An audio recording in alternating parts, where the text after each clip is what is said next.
Sharon and I first met when I was a freshman at State. She was in one of my core classes and struggling. Since I was on a mission to get lucky, I offered to tutor her. She was interested in my being her tutor, but not so much in helping me get lucky. When I started to pay attention to another girl in class, things changed. Playing hard to get only works if you have no competition.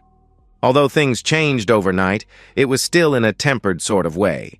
Available but not easy, best describes our courtship. After a slow start, we became the typical college couple, going at it morning, noon, and night. Here I sit now, 24 years later, about to embark on another adventure. This has been the toughest month of my life. You can't run away from yourself. Joy lifts you up while pain pins you down. I'd been wishing I was dead. The searing pain in my heart told me that there were things worse than death. There was no way I could pull this off on my own, so I enlisted my kids.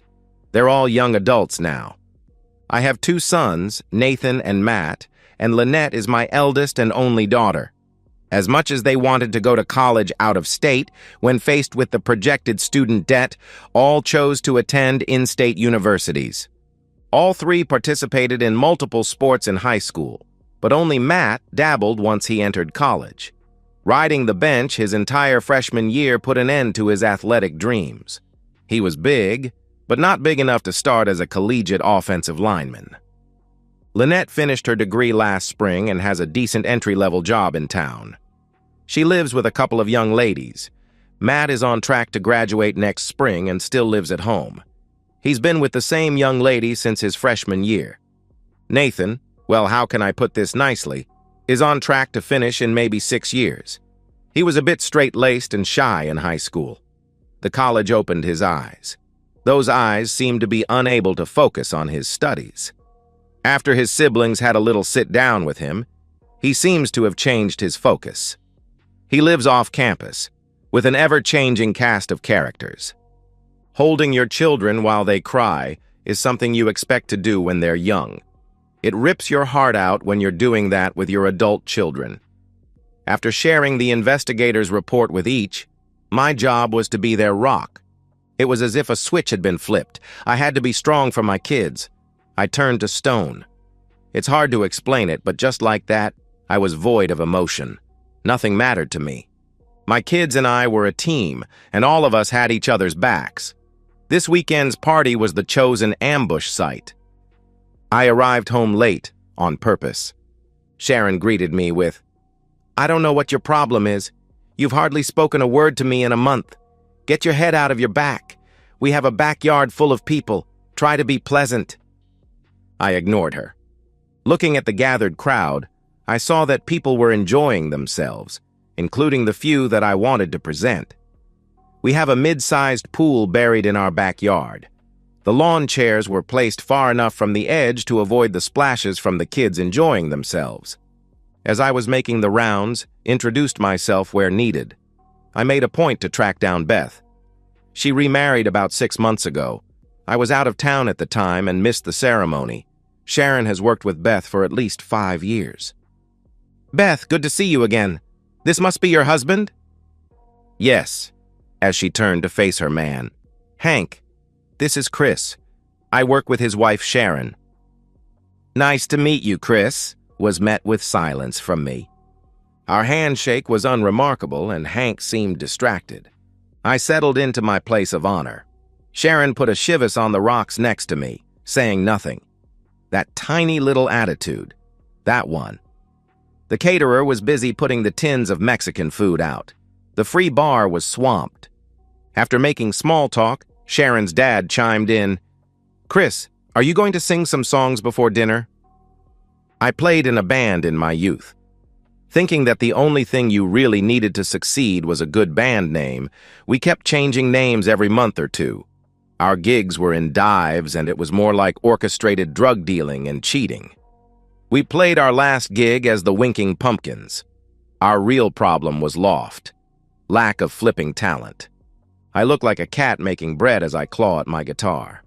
My voice barely carried a tune, but since this was my party, the gathered guests always gave me the obligatory compliments after each song. Nathan leaped to his feet. "I'll grab your guitar, Dad." I immediately shot back, "Don't touch the electric ones." A minute later, Nathan reappeared holding my cheap Yamaha 6-string acoustic guitar. I've got some really expensive electric guitars, but they stay out of harm's way. "Here you go, Dad. Can you play some Five-Finger Death Punch?" "No, but thanks for asking." Brought the usual snickers. He knows I can't stand heavy metal. With the guitar on my lap, I pulled my wallet out. I carry my favorite pick next to my credit cards. Matt stood behind Hank, while Nathan placed his hand softly on his mother's shoulders. Sharon was sitting next to her parents. Lynette waited nervously as I sang Clint Black's Killing Time and Little River Band's Cool Change. Such a pity that Sharon wasn't paying attention to my song selections. Lynette gave the signal we'd agreed upon by requesting, "Dad, do you know I met a friend of yours today?" "Well, I haven't practiced many George Strait songs, but I do know that one," I replied. As I settled in for my last song, a well-dressed gentleman appeared at Lynette's side. Looking at Sharon, I began. After the first stanza, Sharon had a somewhat bemused look on her face. As I continued, the words began to make sense to Sharon. Hank was starting to fidget. Sharon's bemused look had morphed into a very frightened one. Nathan applied a little downward pressure on Sharon's shoulders. She wasn't going anywhere. I turned to face Hank, who was sitting close to Beth, and then I continued singing. "I listened for a while and I could tell. That stranger there knew you much too well," I sang. It was actually my best friend, Mark, who clued me in. He'd been working at the same construction company for 20 years. Then Hank was hired. When Hank started bragging about seeing some broad with a cauliflower ear, Mark perked up. Sharon's right ear fits that description, and Mark was aware of it. That disclosure bothered me enough to hire an investigator. Staring into Hank's eyes, I continued the song. Matt placed his palms on Hank's shoulder, applying downward pressure on the squirming jerk. He was no match for an offensive lineman, even if Matt wasn't good enough to start. I bored holes into Hank's heartless eyes as his face paled. I turned back to Sharon, whose tears were leaking down her cheek. Lynette led the process server to her mother. Lynette has a remarkable voice, and she joined in for the finale. "Please don't cry, woman, 'cause it's much too late for tears. Yeah, I'm sorry too, 'cause it hurts after all these years. And ain't it sad? A love like ours should end this way. And all because I met a friend of yours today." She knew that I knew. Hell, everyone at the party figured it out. My heart was cold and emotionless, but there was venom in Lynette's voice as she stared daggers at her mother. The well-dressed gentleman handed a manila envelope to my soon-to-be ex. He had been instructed to over-dramatize the delivery. "Mrs. Sharon Carson, due to your affair with Hank Anderson, you have been served with divorce papers." Nathan made sure that Sharon sat still. Matt held Hank in place, which made it easier for Beth to slap the bastard. Try as he might, he couldn't avoid Beth's claws forever. He's lucky he didn't lose an eye. I don't think I've ever seen a woman that incensed. Sharon was unprepared for the right hook Beth connected just before she stormed out the door. Based on how limp she held her right hand, I think Beth may have injured her fist. Lynette caught up with Beth and gave her a copy of the investigator's report. As Lynette was sprinting towards Beth, Nathan threw Sharon into the pool. A moment later, Matt launched Hank for an unplanned swim. I put the guitar down as the caterer loudly announced, "The buffet is open! Come and get it!" My singing must have turned people off. Most skipped dinner and left. The homeless shelter will be getting several tins of food tonight. I hope they like fajitas and twice-baked beans. I'm keeping the churros as I suspect I'll be needing some comfort food. Sharon, dazed and bruised, climbed out of the pool and dripped a trail of water to the master bedroom. With Matt, Lynette, and Nathan at my side, we bid farewell to those fleeing the scene. When Sharon's mother approached with clenched fists, I knew trouble was brewing. "Chris, this is a sensitive matter and should have been handled privately." Before I could get my response out, Matt practically shouted, "Grandma, shut the hell up. Maybe you should have spent a little more time teaching morals to your daughter. She messed up the wedding and now she has to pay. Letting all of her friends and relatives know that what she promises and what she delivers are two very different things was more than appropriate." The fight was over. Her shoulders slumped as she silently turned and walked away. Sharon's father mouthed, "I'm sorry," as they left. Not surprisingly, the bedroom door was locked every time I checked. Matt, Nathan, and Lynette helped each other clean up as I started the process of the soon-to-be divorce. Having been warned by my divorce attorney to not transfer money destined for Sharon, I did the next best thing. I removed the credit cards, ATM cards, and cell phones from Sharon's purse. After tracking down the checkbook and lockbox key, I was pretty sure she'd been cut off from all of our money. Matt announced that one battery cable on Sharon's car had been disabled. At 6 a.m., I thought I heard the front door close. I was on the couch at the time, eyes closed, but no longer sleeping. Nathan and Lynette had gone back to their places last night, and Matt was sleeping in his room. I wasn't surprised when a livid Sharon stormed back into the house. "Chris, why won't my car start?" Loud enough to wake the dead, lightly groaning as I sat up on the couch. "Beats me. Do I look like Mr. Goodwrench to you?" "Where's my phone?" she asked. "I don't know. Have you checked the bottom of the pool? Kind of early to be tossing a hissy fit, isn't it?" I replied. "I have to get away for a few days. I made a mistake, but there's no reason we can't work through this," she answered. "Really? I won't dignify the mistake comment, but no, there won't be any reconciliation. I'd rather die a lonely man than live the rest of my life with you," I roared. There was no venom in my voice, but Sharon acted like she'd just been bitten by a python. "You just need a few days to cool down. That's why I have to get away," she replied. "So start walking. Get your attorney to talk with mine, and they can work out any issues you have with the proposed asset split." "That's it? Take it or leave it. Doesn't our 25 years together mean anything to you?" she asked. "Strange you should ask that, as it meant nothing to you. Now get the hell out of here or go lock yourself in the bedroom." As I stood and started towards Sharon, Matt appeared behind Sharon. "Dad, I'll take the trash out."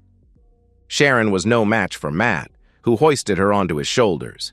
He opened the sliding glass door as she beat on his back, and a few seconds later, I heard Sharon screaming, "Matt, put me down! I'm your mother! Matthew, don't you dare throw me into the pool! I mean it, Matt!" Which was followed by a loud splash. I couldn't contain my chuckle. Matt smiled at me when he entered the kitchen. "Dad, I'll keep an eye on her if you want to get dressed." Before I could respond, a dripping Sharon silently recreated last night's trail of water into the master bedroom. That door did not close softly. "Looks like the bedroom is currently occupied, Matt," I muttered as we both laughed. About 30 minutes later, Sharon left quietly. I suspected one of her friends in the neighborhood would place a call for her, and I wasn't disappointed. 30 minutes later, her mother loaded 2 suitcases into her trunk.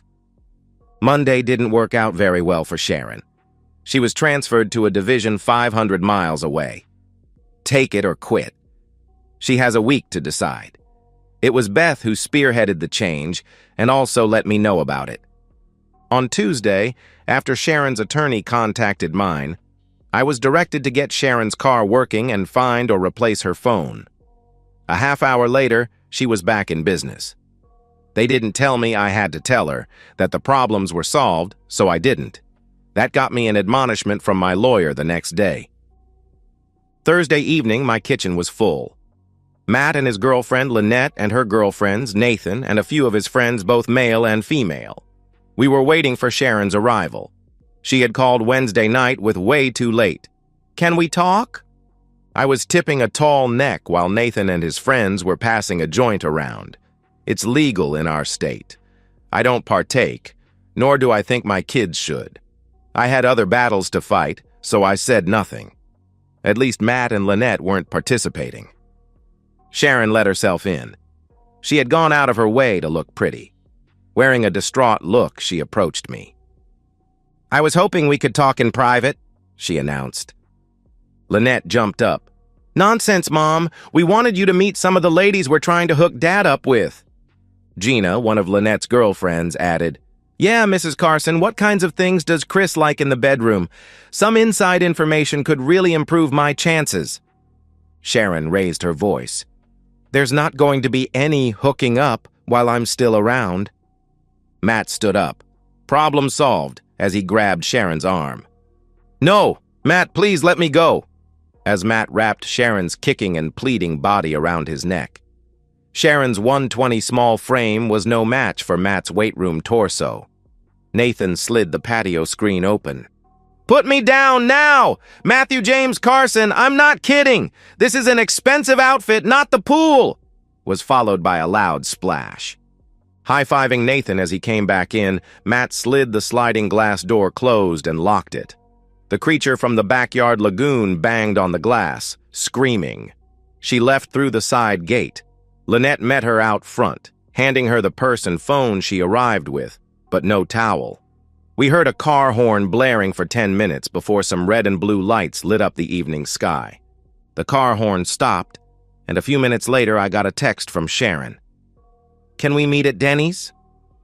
I couldn't resist. "The one near the community center pool?" I asked. "No, the one by the mall. Come alone," she replied. "When?" I asked. "In an hour. I need to change into dry clothes," she replied. "Maybe next time you should wear a swimsuit when you drop by the house," I joked, but it drew no response. We sat quietly for a few minutes after being seated at our table, and then Sharon began. "Why are you being this way, Chris?" The waitress at Denny's looked like she might finally feel like taking our order, so I waited to answer Sharon's question. "You're only granted an audience with these waitresses every once in a while, so you have to be prepared when it does happen." Once our orders were taken, I responded, "Haven't got a clue what you're talking about, Sharon." "You're treating me like a stranger. No emotion, no compassion, no nothing," she pleaded. "Happens when someone rips your heart out. Did you ever love me? Doesn't matter. 25 years and now I can't trust a single memory. Thanks for destroying everything." "Chris, don't think that. Not only did I love you, but I still do.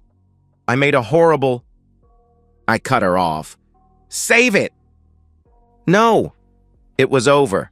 I'd already told Hank we'd never meet again," she pleaded. "Like that changes anything? Never meeting again should have been ever meeting in the first place. You're right, it's over. Not you and Hank, you and me. I'm not giving up. And the kids? You've turned them against me." "Not true. Yes, I shared the investigator's report with them, but you not only cheated on me, you cheated on your family. I'm done with you, but maybe there's a chance with one or more of your children. Don't pin your hopes on Matt, as he seems to be taking this the hardest." "If you had kept this quiet, we could have worked it out," she answered. "If you had kept your wedding vows, we wouldn't have had to work it out," I roared. Sharon wouldn't look at me. She swiped across her eyes every once in a while. The other table's conversations were tame in comparison. As a minor surprise, our food was prepared rather quickly. We managed to eat in silence.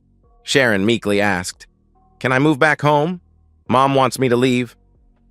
"Locks haven't been changed.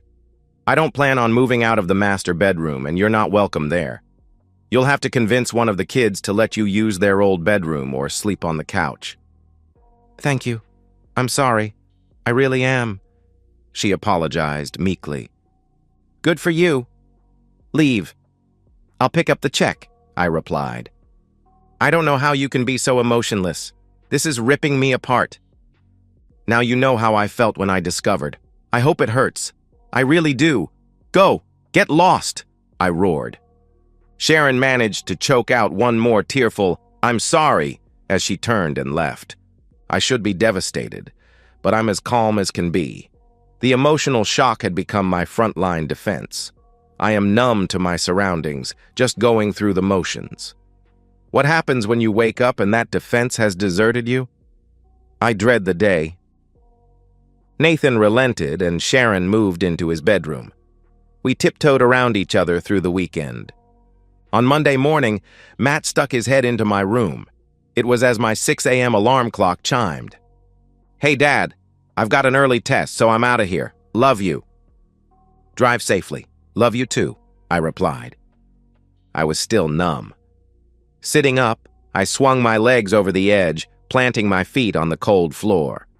Down the hall, I heard the commotion. "Matt! I'm not dressed! Put me down!" I did have some emotions as I chuckled. "Matthew, don't do this!" as something crashed in the kitchen. The neighbors were awake now, as Sharon was saying things not found in the Bible. I also heard the splash. A minute later, Sharon appeared, looking like a wet nightgown contestant. I locked my bedroom door and took a shower. When I left for work, there was a trail of water in Nathan's bedroom. I thought I heard Sharon crying.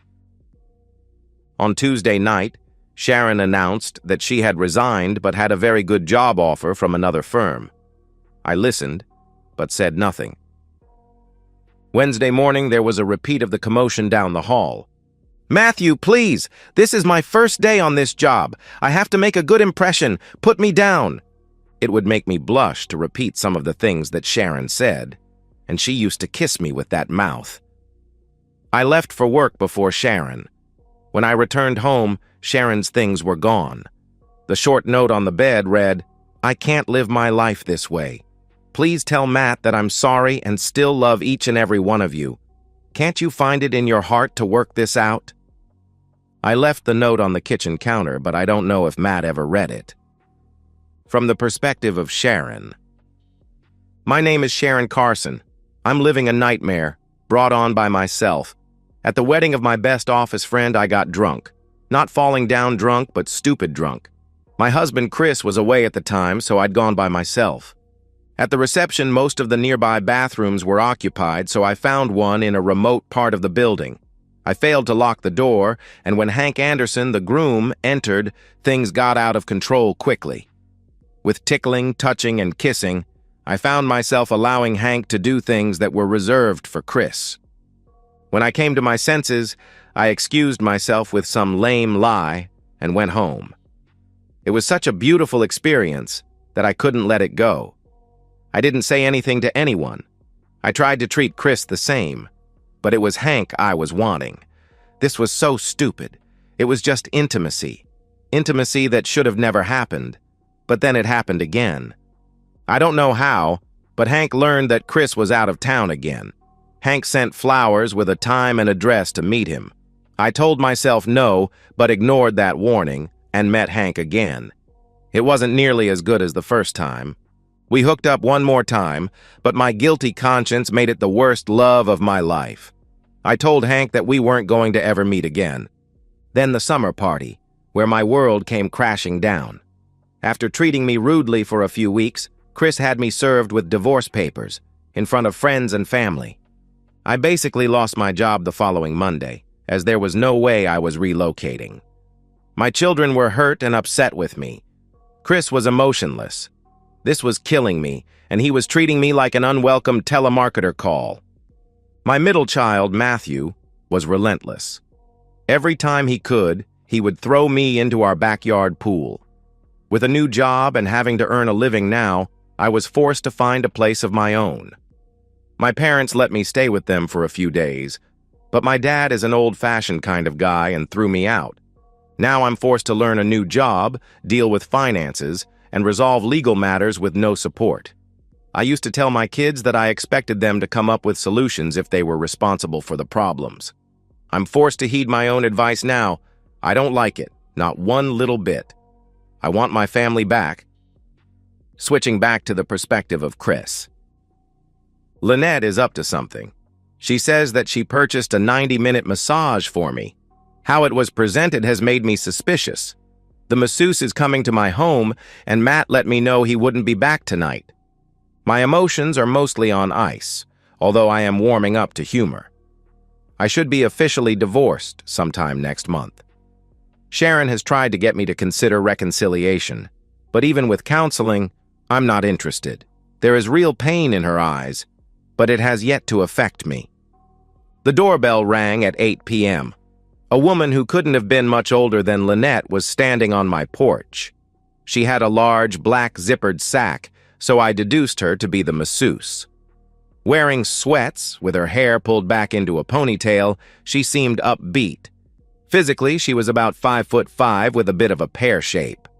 Opening the door, I asked, "Can I help you?" "If you are Chris Carson, then yes. I'm Lily and I'm here to give you a massage," as she extended her small hand. My immediate thought was, "You're going to massage me with those small hands?"